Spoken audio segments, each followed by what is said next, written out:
Bienvenue dans Oui, Haïti capable. On parle beaucoup d'Haïti, de ses défis, de ses complexités, de ses contradictions. Mais il y a une conversation qu'on n'a pas assez, celle de ce qui se construit. Et cela, malgré tout, de ce qui résiste, de ce qui dure, de ce qui, silencieusement, transforme. C'est exactement pour ça qu'existe Oui, Haïti capable. Aujourd'hui, on va parler d'éducation, pas de l'éducation en général, mais de l'excellence éducative en Haïti, de comment on bâtit une institution qui tient la route dans un contexte exigeant, de comment on choisit de s'engager ici et durablement, et de comment on transforme une épreuve en tremplin pour construire quelque chose de plus fort encore. Notre invité, c'est le professeur Jacky Lumarque, recteur de l'Université Quisqueya depuis 2007. Mathématicien de formation, diplômé de Toulouse, mais avant d'être académicien, il est entrepreneur éducatif. L'un des artisans de la fusion historique en 1993 entre le secteur privé haïtien et des universitaires de la diaspora pour créer ce qui allait devenir l'une des meilleures universités du pays. Voici son parcours. Né à Jacmel en 1953, une famille qui a tout bâti par l'effort et le mérite. Mère vendaise de confiserie, père cordonnier devenu directeur d'école, le seul des 6 frères et sœurs à être resté en Haïti. Professeur de mathématiques à l'Université d'État pendant 20 ans, consultant pour la Banque mondiale et la Banque interaméricaine de développement. Rédacteur du premier plan national d'éducation d'Haïti en 1996. Mais c'est à l'université Quisqueya qu'il a laissé son empreinte. Quand il devient recteur en 2007, il prend une décision difficile. Abandonner le campus du bicentenaire à cause de l'insécurité et construire un nouveau campus à Turgeau. De nouveaux bâtiments sont inaugurés le 20 décembre 2009. 3 semaines plus tard, le 12 janvier 2010, tout s'effondre. Le séisme détruit l'université. Des étudiants sont ensevelis sous les décombres. Ce que beaucoup auraient vécu comme un échec terminal, Jacky Lumarque l'a transformé en renaissance. Aujourd'hui, l'université Quisqueya est plus forte. 6 facultés, plus de 2000 étudiants, 6 laboratoires de recherche, une école doctorale, des partenariats avec des universités canadiennes, françaises, caribéennes, et surtout une reconnaissance internationale qui en fait une référence dans la Caraïbe. Au-delà de l'université Quisqueya, il a créé des institutions qui transforment l'enseignement supérieur haïtien. La conférence des recteurs d'Haïti, le consortium pour la refondation du système éducatif, la chaire sur le constitutionnalisme, Innoved pour la formation continue des étudiants. Il est aussi président de la conférence régionale des recteurs de la Caraïbe pendant 8 ans. Vice-président du conseil d'administration de l'Agence universitaire de la francophonie, un réseau qui représente plus de 1000 universités dans 100 pays. Il est aussi membre de l'Inter-American Dialogue, conseiller spécial du président Préval sur l'éducation, et comme si tout ça ne suffisait pas, ceinture noire de karaté, président de la Fédération haïtienne des échecs et collectionneur d'art haïtien. Il s'agit d'un rêve qu'il a en tête, créer un musée qui mettait les chefs d'œuvre de l'art haïtien à la portée de tous. Bienvenue dans Oui, Haïti capable, professeur Lumarque. Merci d'être avec nous. Monsieur Michaud, merci de l'invitation. Alors, commençons directement avec une question sur qui vous êtes, d'où vous venez, pour que notre public vous connaisse un peu mieux, sachant que vous êtes un personnage reconnu et connu par le public haïtien. Vous êtes né à Jacmel, vous venez d'une famille qui a bâti par la force de ce travail, vous étudiez à l'étranger, à Toulouse, diplômé en mathématiques au plus haut niveau. Vous aviez à ce moment-là l'opportunité d'évoluer dans un contexte en dehors du pays, mais vous choisissez de revenir à cette époque en Haïti. Et pas pour un poste de travail, mais pour construire quelque chose. Qu'est-ce qui a motivé à ce moment-là ce choix et quelle était cette vocation que vous aviez déjà à partir de ce moment-là?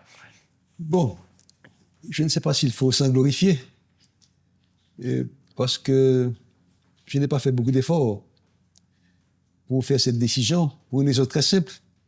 J'étais déjà connecté.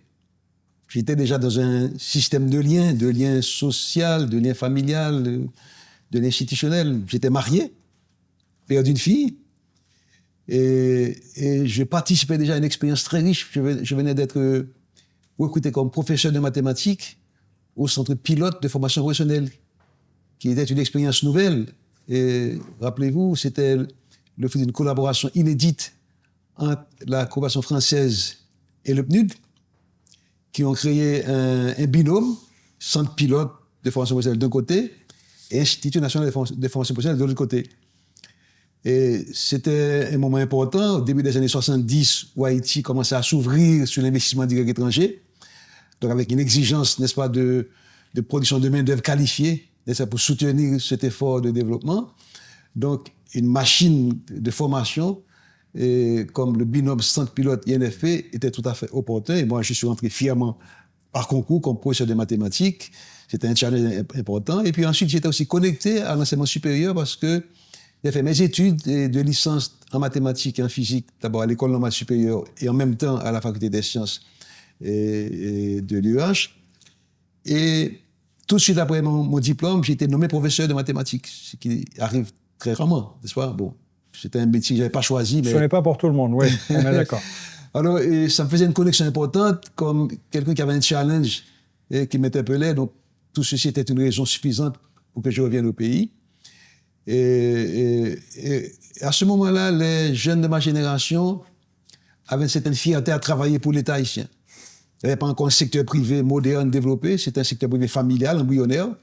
Donc, tu travaillais chez un tel, avec un tel, hein, et les compétences allaient vers l'État. Et à ce moment-là, il y avait au sein de l'État haïtien, n'est-ce pas, un réservoir de compétences et de qualifications respectables. Parlons un peu de votre rôle dans l'Université de Quisqueya. Tout le monde sait que vous avez cofondé l'Université de Quisqueya en 2007. Vous décidez aussi de construire un nouveau campus qui est inauguré en décembre 2009. L'hasard des choses et le mauvais hasard des choses fait que 3 semaines plus tard, ce campus disparaît à cause du tremblement de terre, avec beaucoup de souffrance. Et je me permets de vous citer, et j'ai trouvé ces citations dans certains de vos mémoires. Vous dites « Les constructions matérielles sont périssables, mais les constructions de l'esprit et la volonté humaine sont indestructibles. » Et vous le dites juste après le tremblement de terre en vous référant à ce vécu. Qu'est-ce que vous vouliez dire à ce moment-là? Bon, d'abord, il faut savoir que je ne suis pas né recteur. Beaucoup de gens m'assimilent à recteur en oubliant toute cette partie importante de ma vie, notamment dans la formation professionnelle, dans le consulting, etc. Je suis devenu recteur malgré moi, n'est-ce pas, pour remplacer Jacques-Édouard Alexis quelques mois, le temps pour lui d'aller en politique. Il était recteur, il est parti en politique comme Premier ministre René Préval. Donc, en tant que membre du Haut Conseil, président du Haut Conseil, j'ai tenu la barre pour lui pour un rendez-vous de 6 mois.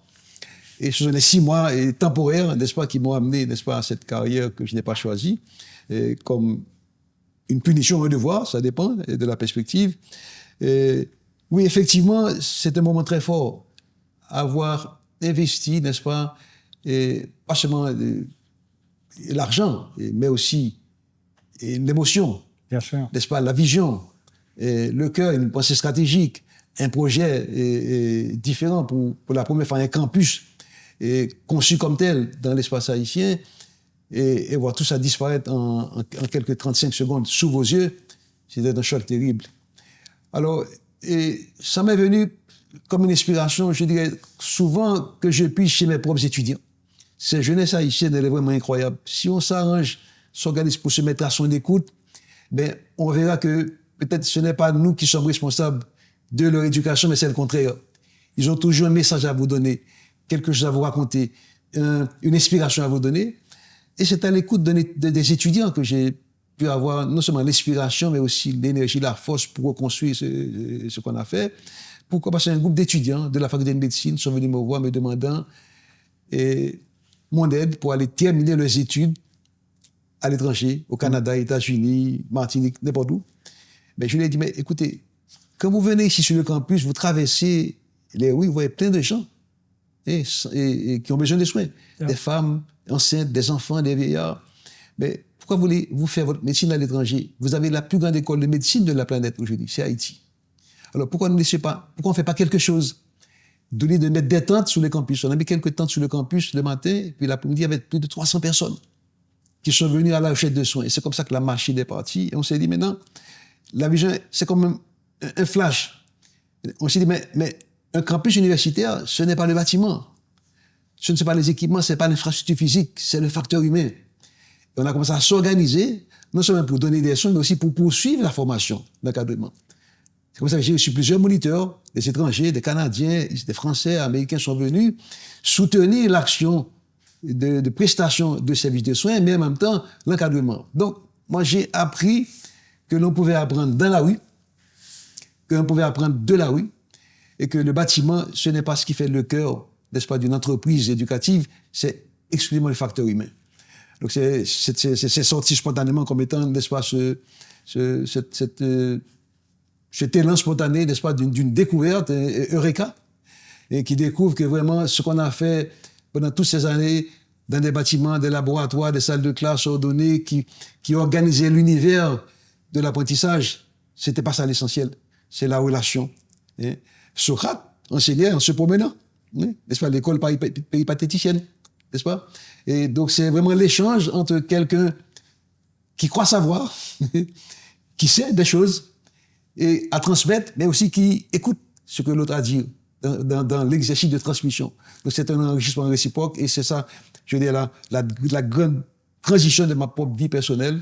Quelqu'un comme recteur qui a appris que son travail, c'est d'abord être à l'écoute pour apprendre de toutes les sources, hein, y compris des plus humbles. Je veux reprendre ce que vous dites sur l'expérience pratique, d'apprendre que vous avez aidé de la rue. Il y a une appréciation comme quoi il faut suivre un cursus formel et cela aboutit à un diplôme. Mais il faut reconnaître qu'il y a des jeunes aujourd'hui qui apprennent sur le tas, dans les rues, dans les chantiers, sur les réseaux sociaux, dans des ateliers. Comment trouver une valorisation aussi de cet apprentissage et que ce soit aussi un élément qui puisse contribuer à l'économie, qui puisse contribuer à la société, qui puisse être reconnu et pas simplement considéré comme une lacune vis-à-vis à ceux qui ont suivi un cursus formel? Bon, l'école, c'est l'institution la plus traditionnelle de la planète. Elle est toujours en retard vis-à-vis de la société. Et ce n'est pas par hasard si les plus grands génies qui ont créé toutes ces innovations en technologie ne sont pas des diplômés de l'université, ne sont pas des docteurs. Hein? Et le créateur de Facebook n'a pas fini sa scolarité, hein? N'est-ce pas? Et pareil pour l'inventeur de Apple. Donc, ce n'est pas dans la relation avec les diplômes qu'il faut chercher, n'est-ce pas, l'inspiration pour faire des choses, pour inventer des choses. Il faut être à l'écoute de soi-même et à l'écoute du monde. Et c'est l'expérience qui crée la connaissance. Et on oublie souvent que ceux qui écrivent, n'est-ce pas, des chefs-d'œuvre, que ce soit scientifiques ou autres, sont des gens qui ont été dans l'observation de la vie. Yeah. C'est la capacité d'observer, d'analyser, de s'observer aussi, et aussi de déduire de ce qu'on observe les règles, les principes, n'est-ce pas, les lois. Et bien, si on pouvait recréer ces conditions, ce même conditionnement pour l'environnement d'apprentissage, ce serait ça la véritable école. Malheureusement, on se contente d'enseigner souvent des connaissances qui sont mortes. Parce que la connaissance aussi, elle a une vie. Hein? Le savoir n'est pas éternel, il a une durée de vie. Et le temps de l'enseigner, il a peut-être déjà disparu du décor, n'est-ce pas, de la connaissance humaine. Donc, c'est la capacité à s'interroger. C'est la capacité à créer des connaissances soi-même, à partir de la vie, à partir du vécu, à partir de la relation avec d'autres, de l'observation. Et ce qui manque souvent à l'école, et à mon avis, c'est cette inspiration que Socrate exprimait déjà il y a 2000 ans. Néotisséoton, il disait ça en grec, néotisséoton, connais-toi toi-même.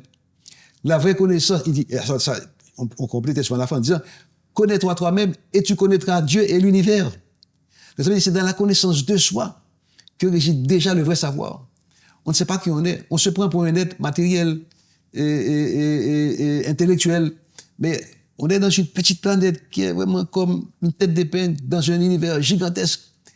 Et on ne s'interroge pas sur ce que c'est, ça, sur nous-mêmes, ce qu'on fait là, ce qu'on est. Alors, c'est cette capacité d'interrogation avec toutes les incertitudes que ça représente que l'école n'enseigne pas. Et donc, moi, je dis, l'école aujourd'hui devrait d'abord moins de l'accent sur des connaissances établies que sur la capacité à apprendre soi-même, à développer son propre parcours. Et moi, je dis, quand je dis, malgré, j'ai plusieurs diplômes dans différents domaines, physique, mathématiques, et gestion, éducation et droit. Et je répète souvent, les gens ont du mal à croire ça, que malgré ces 5 diplômes dans des domaines différents, j'ai davantage appris de la rue que de l'école. Cela dit beaucoup de choses. Ce ne sont pas ces diplômes qui ont façonné ma pensée, ma compréhension du monde, ma capacité analytique. C'est les conversations, c'est l'écoute, l'observation, c'est vraiment être à l'écoute de tout ce que l'univers produit devant vous. Et ça, les diplômes, malheureusement, c'est pas un rendez-vous certain. Les diplômes, c'est une prétention de compétences, une présomption de compétences, même de qualification. Donc ça ne veut rien dire pour moi. Voilà pourquoi, passé l'âge de 30 ans, je ne demande plus à un jeune quel est votre diplôme, ça ne m'intéresse plus. Je vous demande qu'est-ce que vous avez fait dans la vie, quelles sont vos réalisations, qu'est-ce que vous avez fabriqué qui a pu marcher d'abord. Les Chinois viennent de prendre une décision importante, n'est-ce pas, pour la formation doctorale. Dorénavant, on ne fait plus de thèse. Pourquoi faire une thèse doctorale? On n'écrit plus une thèse. Vous êtes invité à concevoir un nouveau produit. Donc, faire la conception, le développer et montrer que ça fonctionne. Donc, c'est une réponse à un problème de société, à un problème de la vie. Parce qu'on fait une thèse, on passe son temps à raconter ce que d'autres ont écrit, n'est-ce pas, souvent sans valeur ajoutée de connaissances nouvelles. Ça choque souvent mes propres chercheurs quand je dis. Je pense, moi j'ai fait un peu ce parcours. La littérature mondiale, scientifique mondiale, elle est saturée de banalité, de généralité, de redondance, et sans forcément de valeur ajoutée pour la connaissance. On passe son temps à redire ce que d'autres ont dit, souvent dans des termes moins nobles, moins précis. Et on vous donne un label de docteur pour ça. Alors, moi j'interroge tout le temps ça. Je dis, un docteur, c'est quelqu'un qui s'est interrogé sa vie, qui s'est interrogé les connaissances que l'on a transmises, qui s'est interrogé son milieu, et qui est en mesure de produire des réponses aux situations que la société crée pour lui comme problème. Donc, pour moi, le fait d'avoir fait des mathématiques m'a beaucoup servi. J'étais pas un mathématicien au départ. J'ai passé toute ma scolarité de secondaire avec 0 sur 30 de mathématiques, jusqu'à la classe de seconde. J'ai appris à faire des maths à partir de la classe de seconde. C'était quoi le déclic? Et le déclic, c'était quoi? Peut-être une humiliation dans une salle de classe où, alors j'ai changé d'école, j'étais au lycée Pétionville jusqu'à la classe de 3e. J'étais fait ma seconde au collège Fernand Prosper. C'était la répétition. Le premier jour de classe, le professeur faisait passer tout le monde au tableau, un après l'autre. Il posait des problèmes à résoudre. Et moi, je ne savais même pas tenir une équerre. On me demande de tracer la médiatrice d'un triangle. Avec le compas, l'équerre, j'étais embarrassé. Pendant une trentaine de minutes, j'ai sué toute la sueur de mon corps. Humilié. Mais à la fin de la séance, il y a une jeune fille qui est venue avec un petit cahier et me dit, écoutez, nous, ça, c'est des révisions qu'on fait là. Visiblement, tu n'as jamais appris ça. Alors, je te prête mon cahier, et puis peut-être après, on verra. Et pendant les vacances, j'ai un jeune de mon quartier qui m'a appris sur le caniveau, là, avec du charbon, on n'avait pas de craie. Avec du charbon sur le caniveau, à tracer un triangle, à faire Ax plus B. Savez-vous que l'année suivante, dans le réto, j'étais le meilleur de la classe, mais de très loin de la classe. Donc, c'est un peu ce réveil. Et donc, cette prise de conscience. Donc, je suis devenu mathématicien un peu par rébellion. Parce que rien ne me conditionnait à être. J'étais très bon en lettres, beaucoup de latin, beaucoup de grec, etc. Et donc, ça veut dire, c'est venu comme pas un déclic, mais une révolte contre quelque chose qui n'allait pas de soi. Alors, c'est pour ça que je dis, j'étais toujours devenu un sorte de problème solver. Voilà pourquoi, dans ma vie courante, dans toutes les postes, dans toutes les fonctions que j'ai remplies, je n'ai jamais paniqué devant les problèmes, les difficultés. J'ai toujours été avec une sérénité extraordinaire, parce que ce à quoi je fais face, même le plus grand malheur, c'est un problème à résoudre. Quand on veut me voir avec, n'est-ce pas, paniquer, avec une situation impossible, et pour laquelle il n'y a pas de solution, j'ai dit, mais écoutez, il y a une solution. On s'assoit, on regarde, on prend son temps. Et la solution, toujours, au bout du compte. Parfois, elle vient de l'intérieur de soi. Elle peut venir aussi de quelqu'un d'autre, dans la conversation, une suggestion, une idée, etc. Donc, ça façonne un peu. Malheureusement, c'est ce que l'école n'enseigne pas. L'école devrait enseigner 2 choses fondamentales pour moi. D'abord, ce que j'appelle la connaissance de soi. Savoir qui on est dans cette planète. On n'est pas seulement un être matériel, intellectuel. Il y a peut-être une dimension spirituelle qui vous connaît à quelque chose que l'école n'éveille pas, n'entretient pas. Donc, apprendre à se connaître, apprendre à observer, s'observer, s'écouter, mais aussi apprendre à résoudre des problèmes. La vie est un ensemble de situations, problèmes qui vous interpellent. qui interpelle toutes les dimensions de votre vie, dimensions intellectuelles, humaines, morales, spirituelles, etc. Et aussi, ce que l'école n'enseigne pas, pour Haïti aujourd'hui, plus que jamais, c'est à faire de vous un citoyen qui connaît son pays, qui aime son pays, qui a l'intégrité. Aujourd'hui, l'intégrité est une valeur révolutionnaire dans le pays. Donc, pouvoir sortir quelqu'un de l'école qui ne seulement a des compétences disciplinaires, mais aussi qui est intègre, qui est un patriote, qui aime Haïti, qui connaît Haïti, qui aime son pays, c'est quelque chose de formidable. Donc, l'école devrait regarder son propre projet de société, n'est-ce pas? Parce que le projet de société d'un pays, c'est son projet éducatif. Et regarder un peu dans la trajectoire qui doit sortir quelqu'un de la primaire au baccalauréat et au doctorat, quel est le rôle de ces compétences non enseignées à l'école? Vous avez parlé de cette capacité, cette nécessité d'avoir une expérience pratique et de pouvoir justement résoudre des problèmes. Moi, je voudrais le tourner d'une opportunité à prendre et je voudrais l'appliquer à un cas pratique, la jeunesse. Nous avons un dividende démographique extrêmement important, extrêmement favorable, qui donnerait envie à beaucoup de pays en Europe. Quand je dis envie, c'est beaucoup d'envie, avec une jeunesse qui, on parle des moins de 25 ans à plus de 50% de la population. Si on parle des 35 ans, c'est 3/4 de la population. Et c'est une opportunité à prendre maintenant, mais peut-être quelque chose que si on ne prend pas aujourd'hui, pourrait se révéler un problème à résoudre. Qu'est-ce que ça provoque en vous? Et justement, dans votre rôle d'éducateur et de formateur de cette jeunesse que vous formez avec excellence, qu'est-ce que vous voyez justement de ce tournant qu'il faut prendre aujourd'hui et cette prise de conscience que cette jeunesse est là aujourd'hui et qu'elle est soit un actif ou peut-être un passif qu'il faudra considérer plus tard? Alors, disons un sentiment partagé. Et partagé pourquoi? Bon, parce qu'il y a effectivement ce dividende démocratique, c'est la réalité, c'est les faits. 51% de la population, moins de 25 ans, c'est un bonus extraordinaire. Yep. Et donc, ça veut dire que vous avez moins de ressources à dépenser, à investir dans l'indépendant, plutôt que dans la force active. Ça vous permet d'épargner, ça vous permet d'investir. Et c'est le bon côté. Mais ce qui peut vous interpeller, c'est qu'est-ce qu'on fait avec ce potentiel? Le dividende est un potentiel. Exactement. Pour le valoriser, c'est l'investissement dans l'humain. Or, on a un capital humain presque abandonné, laissé pour compte. Un jeune aujourd'hui, quelqu'un qui a aujourd'hui 20 ans, allons voir comment se sont déroulées ces 5-6 dernières années. Donc, depuis l'âge de 14-15 ans, il vit cet enfer dans lequel on est depuis 2018, avec tout ce qu'il y a comme déqualification, avec tout ce qu'il y a comme perte d'opportunité pour grandir sur le plan de la connaissance, perte d'opportunité pour avoir accès à des loisirs décents, perte d'opportunité de génération de revenus. Alors, quand un jeune regarde tout ça, mais il a de quoi être en désarroi. Vous êtes dans une société qui n'a aucune promesse. Toute cette propension, toute cette tendance à partir, à s'évader. Et si Biden était encore là comme programme, c'est tout le sang d'Haïti qui serait parti. Alors, qu'est-ce que nous offrons à cette jeunesse? C'est pour ça que je dis, il faut balancer un peu ce dividende par rapport à ce que nous, enfin, quand je dis nous, et pas seulement les adultes, les élites, mais l'État, n'est-ce pas, comme politique publique. Haïti est l'un des rares pays pour lesquels il n'y a pas une politique jeunesse. Et moi, quand j'étais jeune en France, avec mes 300 francs de boursier chaque mois, je pouvais non seulement payer mon loyer et acheter des ouvrages, aller au cinéma, mais aussi faire le tour de l'Europe.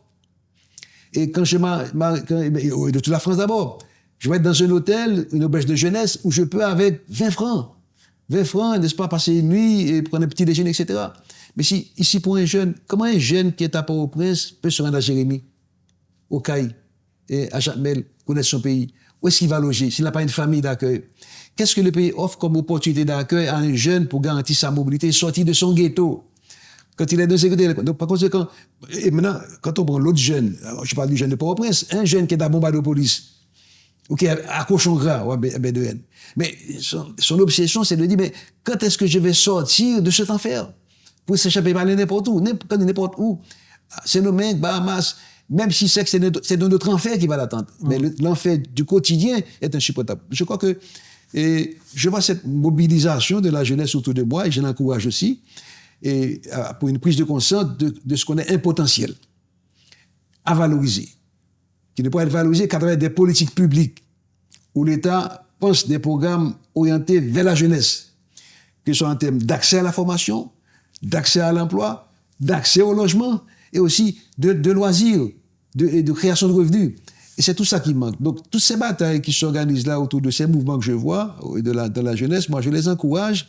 Et je dis, mais il faut que toutes ces conversations, tous ces débats, ces discussions vous amènent un jour à vous mettre d'accord sur un agenda, l'agenda de la jeunesse haïtienne, dans lequel vous tous ensemble, vous dites aux autorités, vous dites aux élites, vous dites aux aînés, nous jeunes, voici notre vision de ce que Haïti pour nous, de Haïti à Baudieu, et voici notre proposition pour Haïti. Nous sommes dans un moment où on va commencer à débattre sur un projet pays via différentes propositions programmatiques de différentes couleurs politiques qui s'annoncent dans une phase électorale. Est-ce un bon moment justement pour en parler? Est-ce un bon moment pour que les jeunes fassent sentir leur voix et demandent ça à leur futur leader? Mais vous êtes en plein dans le mille avec cette conversation Haïti capable.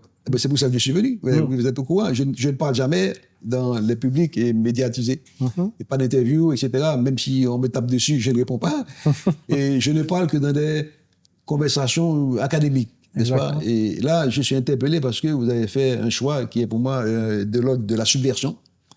N'est-ce pas, parler d'Haïti capable aujourd'hui dans ce contexte, n'est-ce pas, délétère, où il y a vraiment presque une sorte de désarroi. On refuse le fatalisme. Voilà. Donc c'est une subversion et que j'approuve et c'est pour ça que je participe à ça. Je suis aussi perturbateur que vous de l'ordre que je refuse, de l'ordre que je ne veux pas accepter comme un ordre naturel. C'est pas un ordre naturel. Oui, une reconnaissance qu'Haïti a beaucoup à offrir, a beaucoup d'effets de levier et cela, il faut toujours reconnaître les opportunités et les défis, mais commencer par les opportunités.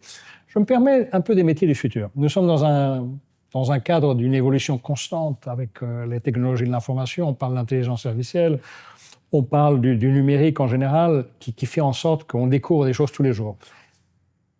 Comme éducateur, et en parlant aux jeunes, des opportunités qui s'offrent, mais aussi des métiers du futur, et surtout appliqués à la jeunesse haïtienne. Qu'est-ce que vous voyez comme opportunité, comme créneau? Quels conseils pourrez-vous donner? Et où est-ce que vous êtes en train de miser aussi via l'université? Encore une fois, ça me permet de constater à quel point l'université et l'école sont en retard. Parce que les jeunes prennent les devants, ils apprennent des choses. Nous sommes en train d'enseigner des métiers qui vont disparaître. À mon avis, la comptabilité, dans quelques années, ça ne va plus exister. Et pourtant, j'accueille des étudiants en sciences comptables. Un métier en voie de disparition, comme d'autres métiers. Okay? Les nouveaux métiers émergents, nous sommes absents, n'est-ce pas, dans l'offre de connaissances et de capacités pour les exercer. Donc, il y a un ajustement à faire, sinon on va disparaître. Hein. Et je suis content de voir que les jeunes ne nous attendent pas. Aujourd'hui, j'ai une conversation avec un ami qui en 2023, nous a aidé à l'université à organiser un programme qu'on appelle Grand Sud Connecté. On a été dans 4 villes du Grand Sud, à Ansavo, Jérémy, Jamel et Les Cailles, pour faire de la formation sur les réseaux sociaux. Okay. Il y a une vingtaine de ces jeunes aujourd'hui qui gagnent entre 5 000 et 10 000 $ américains par mois, simplement en création de contenu. Il y a un des jeunes que j'ai repéré tout à l'heure, on en a parlé, qui s'appelle Mr. Toussaint. Monsieur Toussaint, il était dans la formation et au CAI, c'est l'un des animateurs les plus connus dans le réseau. Et il vient de collecter 80 000 $ américains par ses followers pour construire une maison pour une personne âgée qui était démunie. Et c'est pas la première fois qu'il fait ça, semble-t-il. Simplement en création de contenu. Donc voilà, nous, on se bat sur 27 000 km², alors qu'on a la planète. On n'a pas 12 millions d'habitants, on est 8 milliards d'habitants comme marché potentiel. Et c'est ça qu'il faut avoir dans notre raisonnement. Il faut éclater l'île, la petite île dans laquelle on est. Ne pas penser dominicaine, ne pas penser même États-Unis. On a le monde à notre disposition. Et c'est simplement, c'est la capacité de dire, de faire et d'avoir les connexions pour le faire. Et ça, c'est un problème de société également. Oui, il y a un potentiel dans les nouveaux métiers numériques, création de contenu, et économie digitale, etc. Mais, mon Dieu, l'État doit faire le minimum. 63% de la population haïtienne n'a pas accès à l'information numérique. C'est beaucoup. Et dans des villes comme Jérémy, c'est de l'ordre de 88%.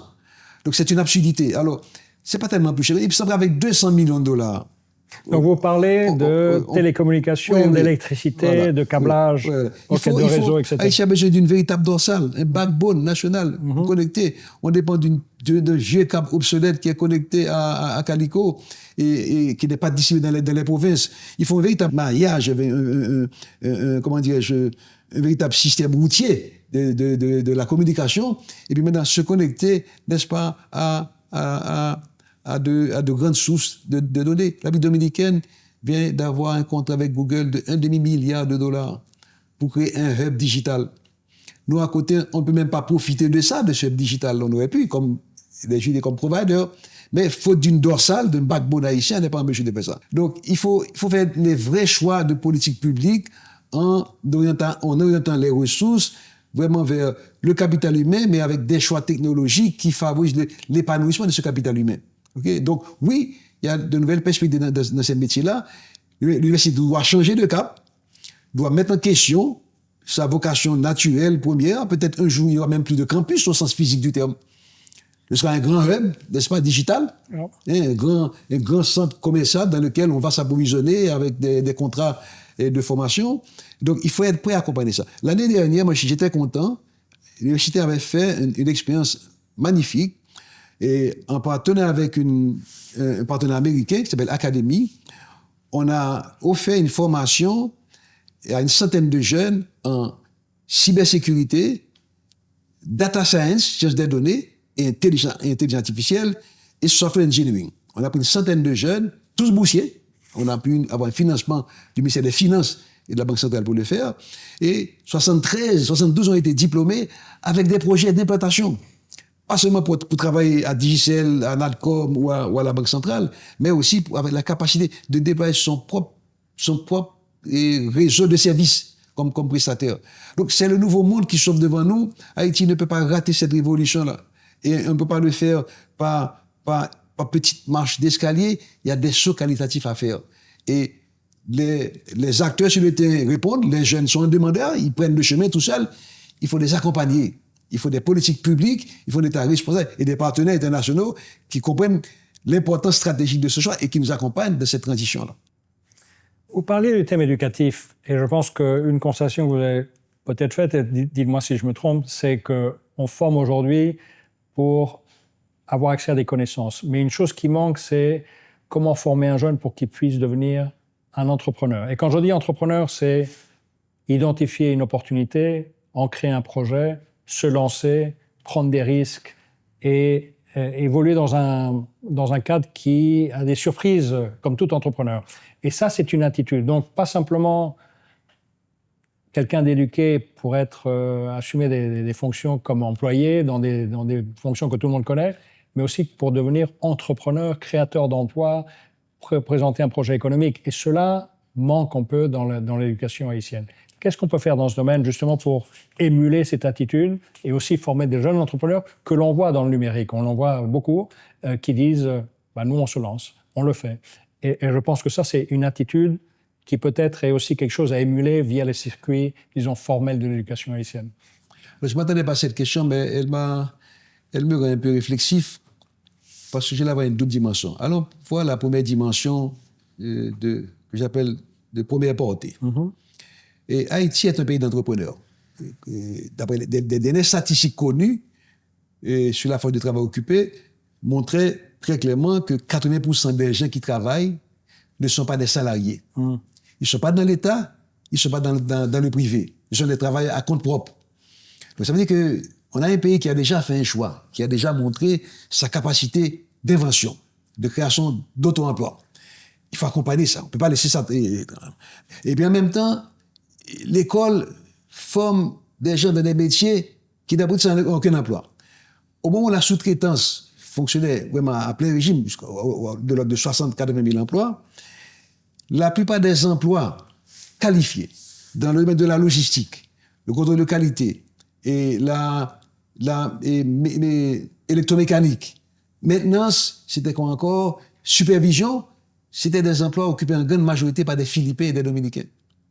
Est-ce qu'on forme des cordonniers, des mécaniciens, des techniciens qui n'ont pas leur place là-dedans? C'est pas ça qu'on demande. Donc, il y a vraiment un désajustement entre l'offre de formation technique et ce que les entreprises demandent. Maintenant, par rapport aux emplois quotidiens du secteur informel, tous ces acteurs travaillent dans des métiers pour lesquels ils n'ont jamais été à l'école. Ils inventent de nouveaux produits, de nouveaux services en dehors de l'école. Donc, voici comment on laisse l'économie trouver sa propre réponse toute seule en s'ajustant, n'est-ce pas, au cas par cas. Et bien, ça, c'est la première réalité. Mais votre question m'interpelle à un niveau plus profond et me fait m'interroger, encore une fois, sur le sens de l'école, le sens de l'université par rapport dans la relation université-marché du travail. J'ai souvent entendu, moi j'ai répété ça dans ma jeunesse, il faut préparer les jeunes en fonction des besoins du marché du travail. Et on croit que c'est une bonne chose pour l'école, pour l'université. Moi, je suis porté à interroger. Parce que quel marché du travail? Qui crée ce marché du travail? Vous savez, quand on raisonne comme ça, on se met toujours à la remorque des marchands. Ce sont les marchands qui créent le marché du travail, avec la vision de ce que c'est que produire, de ce que c'est que le travail veut dire. Donc, ils vous donnent en quelque sorte le cadre de référence pour formater un humain. OK? Mais en oubliant tout le reste de ce qu'un humain doit être. Autrement dit, je ne peux pas, comme société, comme État, produire une université dans laquelle je forme des gens pour ce marché du travail qui est produit par des marchands qui ont une certaine vision du monde, une certaine façon de faire des affaires, un certain type d'emploi à créer. Je dois pouvoir faire des gens qui sont capables de s'interroger, qui sont capables de mettre en question ce marché du travail, qui sont capables d'inventer de nouvelles façons de travailler, d'inventer de nouveaux marchés, de nouveaux produits, de nouveaux services. Et ça, c'est par rapport à l'auto-emploi, c'est par rapport au comportement d'entrepreneur. Donc, il faut un entrepreneur, pas seulement au sens de création d'emplois, de métiers, mais au sens aussi de la connaissance. Des gens qui s'interrogent, qui interrogent ce que vous leur enseignez, ce que vous faites. Donc, c'est un état d'esprit. Qui sont capables de faire la rupture. On doit pouvoir faire cette rupture-là. Ne pas s'adapter à une société qui ne bouge pas assez vite, ou pas suffisamment. Quand on regarde le système de production haïtien, actuellement là, former un jeune pour ce marché du travail haïtien, ça en fait un esclave. Il faut le libérer. Faire quelqu'un qui est capable de mettre en question ce système de production, qui est capable de l'interroger, qui est capable d'aller plus loin, de le démonter, de le déconstruire pour faire quelque chose d'autre à la place. Donc on parle d'un état d'esprit alors. Absolument. Absolument. C'est ça que je ne fais pas à l'université, que je regrette. Il faudrait que je revienne dans une prochaine incarnation pour corriger toutes ces erreurs. Le secteur privé, il est où là-dedans? Quel rôle il doit jouer dans le secteur éducatif? Parce qu'on parle toujours du rôle de l'État et je pense que le secteur privé aussi a une responsabilité et un apport. Dans mon milieu académique, il faut dire ça, il y a une tendance naturelle à être critique vis-à-vis du secteur privé. Parce que je l'ai vécu toute ma vie et vous n'aurez jamais de mauvaises nouvelles de la part d'un académicien, d'un universitaire concernant le secteur privé haïtien. Moi, j'ai une expérience différente. OK? Et je dois montrer plus d'humilité par rapport à ça. Pas vrai? Parce que qu'est-ce qu'il y a le produit d'un engagement du secteur privé haïtien en conjonction avec un groupe de scolaires, d'universitaires. Okay? Et cette université n'aurait pas eu lieu s'il n'y avait pas eu ce sursaut, n'est-ce pas, du secteur privé haïtien. J'ai appelé ça un élan de RSE, et parfois pour être plus lapidaire. Du point de vue du secteur privé vis-à-vis de l'éducation. Voilà. Pour être plus tranchant, j'ai dit que c'est un accident de RSE, de responsabilité sociale d'entreprise. Pourquoi? Parce que pour moi, qui était au cœur de cette expérience-là, parce que j'étais consultant pour faire le montage d'une nouvelle université privée, à côté de qui venait de naître et qui risquait de disparaître. Moi, j'ai proposé de faire une fusion des deux projets. Un projet nouveau à venir et quelque chose de naissant qui promettait, mais qui allait disparaître. J'ai mis 14 mois de négociation entre le secteur académique d'où je venais et le secteur privé dont je ne viens pas, mais qui m'avait recruté, n'est-ce pas, pour faire cette fusion-là. Et il a fallu 14 mois de discussion, de négociation, de difficultés, vraiment d'acrimonie, pour se mettre d'accord autour d'un projet commun. Et pourquoi? Parce que dans le secteur privé, à ce moment-là, il y a une sorte de mépris pour les scolaires. Ce sont des communistes. Ils savent dépenser l'argent des autres. Ils veulent prendre l'argent pour dépenser, gaspiller et ensuite ils menacent notre capital. Mais de notre côté, nous, on le leur rendait bien. Pour nous, le secteur privé-là, c'est pas des patriotes, c'est des patripoches, comme disait le père Aristide dans une conversation célèbre. Et donc c'est cette vision que chacun avait de l'autre et qui est difficile, n'est-ce pas, une communauté de projets. On a mis 14 mois pour construire ça et je dois vous dire, moi j'étais au cœur de cette expérience parce que je suis rentré à Quisqueya par la porte du secteur privé et non par partie de mon milieu académique et naturel. Et j'étais projeté là comme représentant du secteur privé. C'était pas dans mes plans d'être directeur, c'était jamais dans ma vie. Bon, je suis devenu directeur par accident. Et je peux vous dire que nous, Scola, on a beaucoup appris du secteur privé en termes d'exigence, en termes de transparence, en termes de redevabilité, en termes d'exigence d'audit externe. Nous, on sait dépenser l'argent. On n'est même pas prudent, en termes de prudence aussi, et par rapport aux prévisions qu'on fait. Et je dois aussi en même temps dire qu'à aucun moment donné, je n'ai jamais senti le poids du secteur privé dominant qui voulait prendre le pouvoir, qui voulait décider à notre place, qui voulait demander des avantages. On ne donne pas de dividendes qui n'a pas de propriétaire. On n'est pas une société anonyme. On n'a pas de bénéfices à partager. S'il y a un surplus dans nos bilans, mais c'est reversé à 100% dans l'activité académique. C'est réinverti. Donc c'est un modèle inédit, ça n'existe nulle part dans le pays comme modèle. Donc, et je suis content d'avoir vu un secteur privé haïtien s'engager dans ça. Et bien, à un autre moment donné qui m'a interpellé aussi, à un moment donné, après le tremblement de terre, lorsqu'on a perdu tous nos bâtiments, tous nos locaux, j'ai aussi la visite d'une dame, une semaine après, qui est venue avec un chèque de 50 000 $. Elle a dit, Jackie, j'étais présent dans le musée, on avait fait un musée d'art, dans l'ancienne résidence du président Paul-Eugène Magloire. J'étais présent dans cette exposition consacrée à Jean-Michel Basquiat. Je me suis senti comme à Versailles, moi en Haïti. Donc j'étais tellement fier. Donc, je vous apporte un chèque de 50 000 $. Faites ce que vous voulez avec, mais quand vous allez faire votre bibliothèque, je serai avec vous. Et au moment de faire ma bibliothèque, qu'est-ce que j'ai fait? J'ai été voir cette dame qui m'a donné 500 000 $ pour construire la bibliothèque que vous voyez là maintenant. Alors j'ai dit, c'est un deuxième accident de RSE. Il y a 2 ans, 3 ans, lorsqu'il était en déroute. Alors il faut savoir qu'on n'a jamais fermé nos portes. Pays Loc en 2018, Covid 2019, ensuite tout ce qu'on a connu comme perturbation après, Tila, puis ISO, tout ceci, on n'a jamais fermé nos portes une seule minute. Évidemment, il est arrivé des moments où personne ne pouvait se rendre au campus, y compris moi, y compris des étudiants, mais on a toujours gardé la continuité en permanence de tous nos services publics. C'est ce qui a fait notre force. On dit on ne ferme jamais. Si on ferme, on ne sait pas quand on pourra ouvrir après. Yeah. Alors restons debout, on peut peut-être marcher plus vite.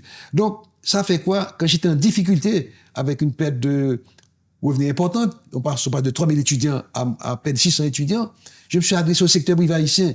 J'ai fait 6 appels téléphoniques et j'ai mobilisé près d'1 million de $. Et ils ont répondu. Pour aider Quisqueya à sauver. Parce que les gens ont dit, écoutez, on sait ce que c'est que Quisqueya, on sait ce que vous faites, on ne va pas vous laisser payer.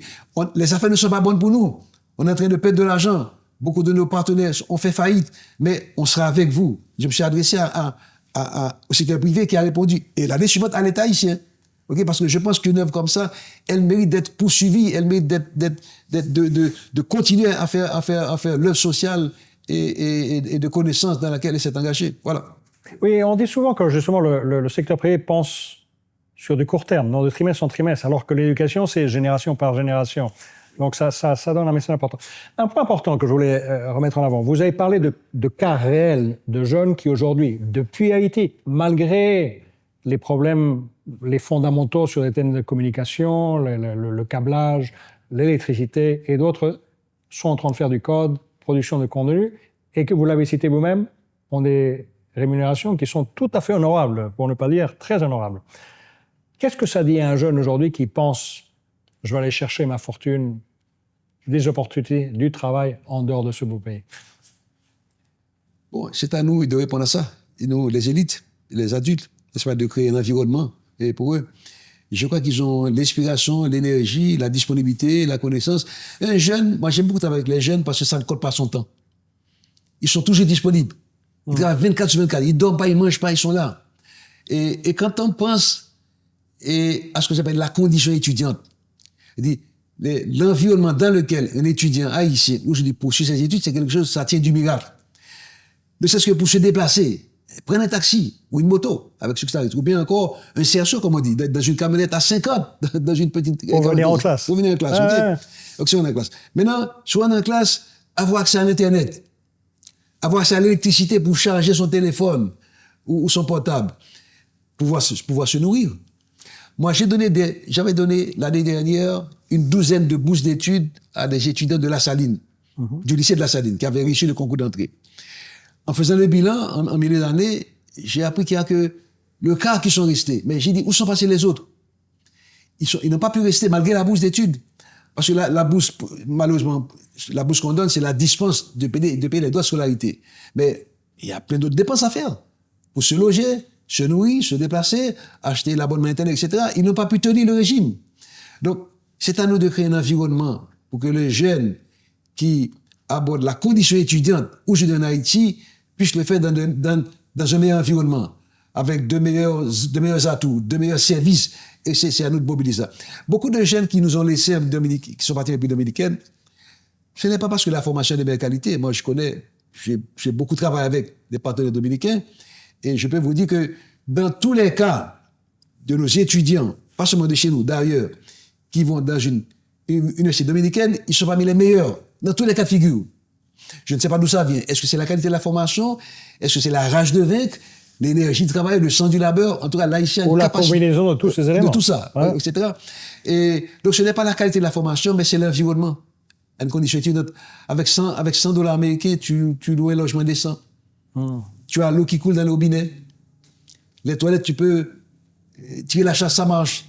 Il y a l'énergie, l'électricité, il y a l'Internet, il y a tout ce environnement là. Tu peux manger pour 30 pesos, et correctement.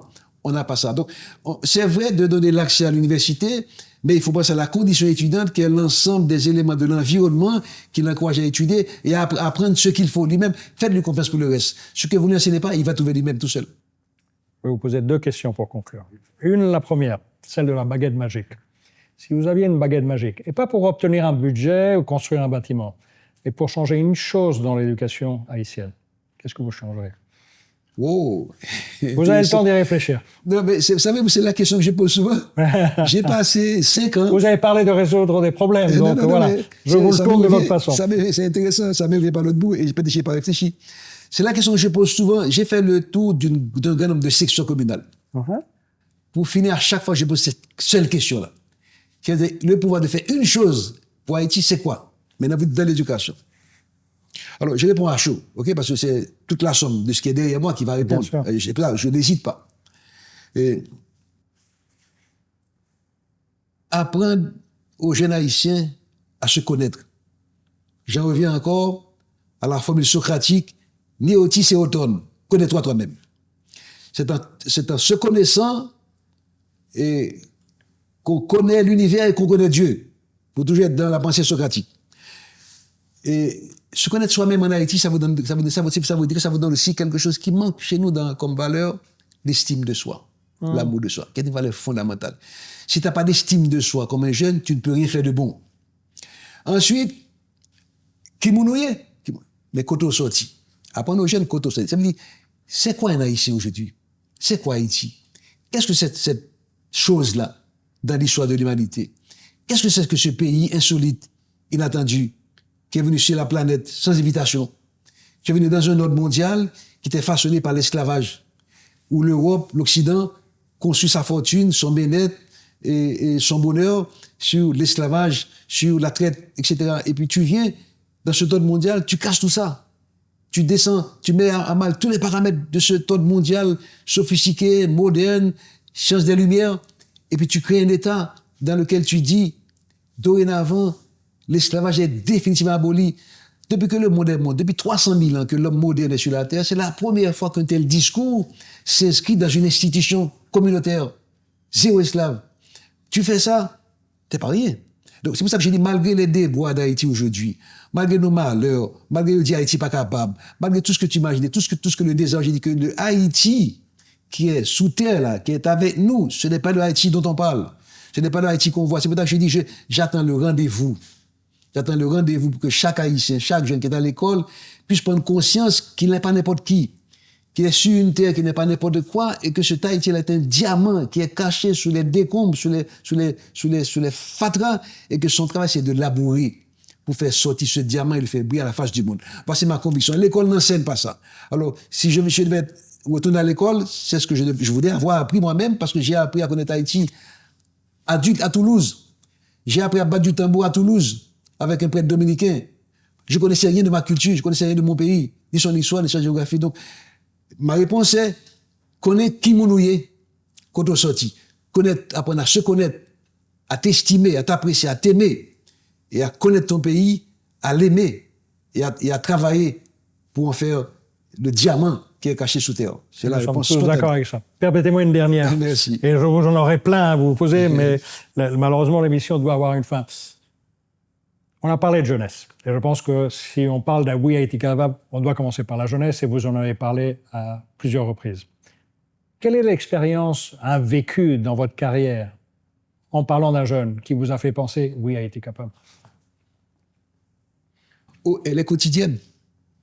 C'est le sens du labeur, la capacité de faire face à l'adversité. J'ai rencontré un jeune qui un jour m'a confessé, recteur, je suis à mon 3e jour sans manger. 3 jours. J'ai dit, comment tu fais? Eh bien, une clé. Il me suffit de n'y pas penser. Est-ce que vous êtes arrivé de jeûner? Attendez, vous êtes arrivé de jeûner un jour? Vous avez jeûné dans votre vie? 24 heures? Faites ça un jour. Faites un jeûne. 3 jours, je ne suis jamais arrivé. Faites un jour de 24 heures dans votre vie. Quand il vient 4-5 de l'après-midi, vous allez sentir une faim atroce. Bien sûr. Et la faim va augmenter si vous avez le sentiment que vous allez manger. Mais si dans votre tête, la perspective de manger n'existe pas, la faim va passer.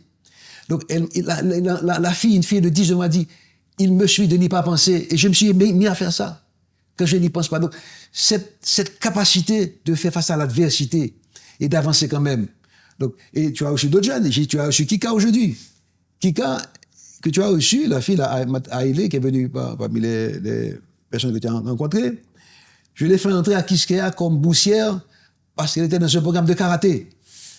Et la fille, elle a cheminé, elle était, tu l'as vu, comme lauréate, n'est-ce pas, du concours oratorium. Elle a mis en place son club d'oratorium, elle est en train d'encadrer d'autres jeunes filles, d'autres jeunes gens à faire ce travail. Elle est impressionnante. Donc, voici ce genre d'étincelle qui existe en nombre considérable en Haïti et que nous ignorons, que nous détruisons. Et pour lesquels nous payons le prix aussi, parce que je dis que ce phénomène-là que tu appelles ISO, Tila appelé barbecue, c'est une rançon. C'est une rançon de l'histoire. C'est une rançon de l'histoire d'exclusion de ce pays depuis 200 ans, où nous faisons un monde avec peut-être quelques kilomètres carrés pour une perle des Antilles, pour 10 000 familles, mais que tout le reste est abandonné en dehors, dans l'autre pays, l'autre Haïti en dehors. Maintenant, on n'a plus la chance d'avoir 2 pays, un pays en dedans qui est une perle, et un pays en dehors avec ces gens-là. Ils ont débarqué sur nous en bossal, en féroce, en réclamant leur part de ce qu'il y a à faire, à vivre comme perle. On n'a pas d'autre choix que de faire un pays pour 12 millions d'Haïtiens, où chacun a sa place, où chacun peut satisfaire ses besoins de base, où chacun peut rêver. Un jeune peut rêver. Un jeune qui prend naissance à Cochon-Gras, à Plaine de l'Arbre ou à Bombardopolis, peut rêver d'être un grand musicien, un grand artiste, un grand scientifique, un grand sénateur, un grand journaliste, un grand fonctionnaire international. Il faut créer les conditions pour que ça soit possible. Et ça, c'est dans les politiques publiques, c'est d'abord dans l'éducation d'abord. Haïti n'a pas d'autre choix que de faire son premier pas pour l'éducation de base universelle accessible à tout le monde.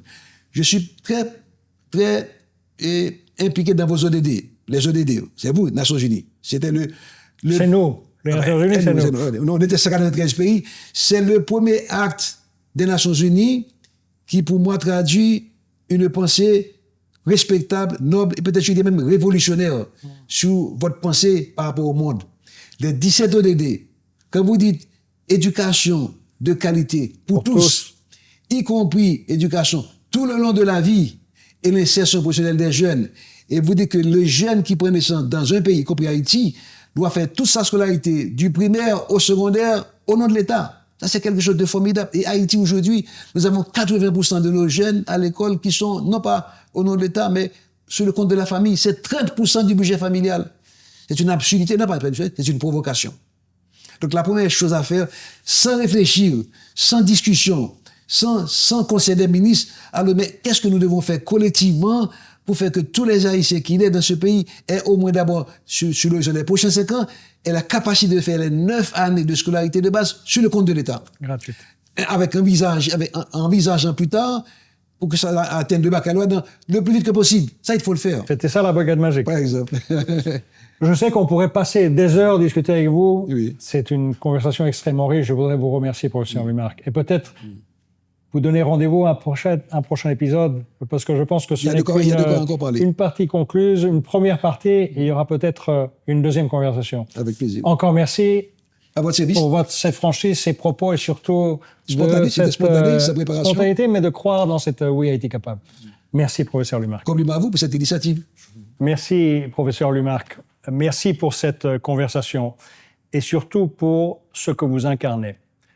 Ce que vous avez fait, c'est simple à dire et difficile à vivre.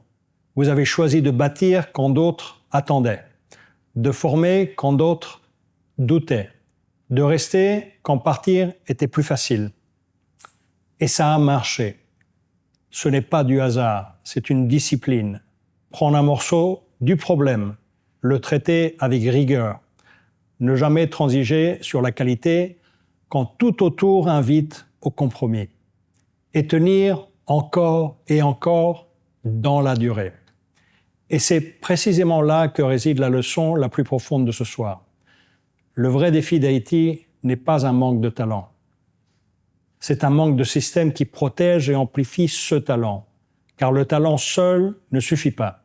Sans cadre, sans règles du jeu, claires, sans institutions qui récompensent la rigueur et protègent l'effort, il s'épuise, il s'exile, ou il disparaît dans le silence. Tant que l'excellence restera une affaire de volonté individuelle plutôt que de cadre collectif, Haïti continuera à célébrer des exceptions là où elle devrait avoir des standards. L'université Quisqueya nous montre que c'est possible, qu'une institution peut tenir ses promesses, qu'on peut exiger le meilleur sans attendre que les conditions soient parfaites. Maintenant, imaginez ce que 10, 20, 100 institutions comme celle-là pourraient changer. C'est ça le vrai chantier, pas un grand soir. Pas un plan de 200 pages, mais des hommes et des femmes qui, dans leur secteur, avec leurs moyens, décident d'exiger mieux. Un directeur d'école qui tient ses standards, un entrepreneur qui refuse le raccourci, un jeune qui choisit la compétence plutôt que le titre. L'avenir d'Haïti se construit là, dans ses choix discrets, répétés, exigeants. Haïti ne manque pas de ressources, elle déborde de talents qui n'attendent plus qu'une étincelle. Rendez-vous très bientôt pour un nouvel épisode de We Haïti Capable.